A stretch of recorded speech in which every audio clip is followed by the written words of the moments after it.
Bangladesh, Myanmar, Pakistan ও আফগানিস্তান থেকে আসা ভারতীয় জেলগুলিতে বন্দী সংখ্যালঘু হিন্দুদের জেল থেকে ছাড়ার আবেদনে মামলায় কেন্দ্রের ভূমিকায় ক্ষুব্ধ ভারপ্রাপ্ত প্রধান বিচারপতি।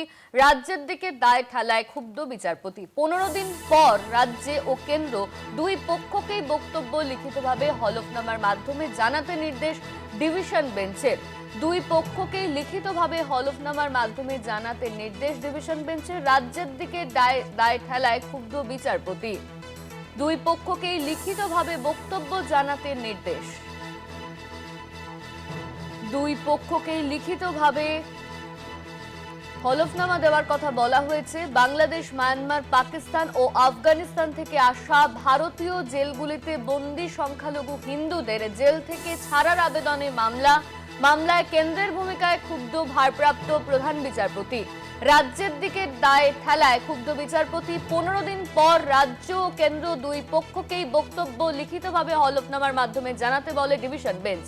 আমাদের সঙ্গে ফোন লাইনে রয়েছেন আমাদের প্রতিনিধি পীযূষ কান্তি নাগ। পীযূষ, ডিভিশন বেঞ্চের তরফে কি বলা হলো?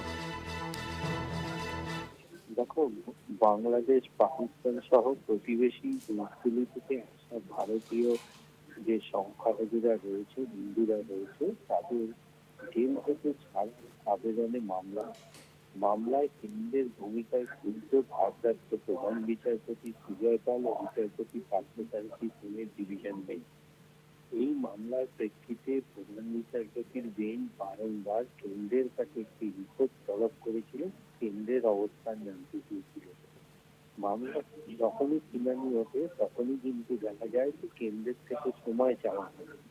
আজকেও ফের কেন্দ্রের আইনজীবী ফের রিপোর্ট 15 দিন সময় চাওয়া যেই চায়, তখন কেন তারা এই সময় চাইছেন তার যথাযথ উত্তর করেনি কেন্দ্রের আইনজীবী। পাশাপাশি তিনি রাজ্যের থেকে এই তার দায় ঠেলে দেওয়ার যে তার উদ্যোগ, সেই উদ্যোগকে ক্ষুব্ধ হন প্রধান বিচারপতি ডিভিশন বেঞ্চ, এবং তারপরেই প্রধান বিচারপতি ডিভিশন বেঞ্চ পরিষ্কার জানিয়ে দিয়েছে 15 দিনের মধ্যে রাজ্য এবং কেন্দ্রকে দুপক্ষেই তাদের অবস্থান বক্তব্য হলফনামার মাধ্যমে আদালতে জমা করতে হবে, এবং 15 দিন পর এই মামলার পরবর্তী শুনানি।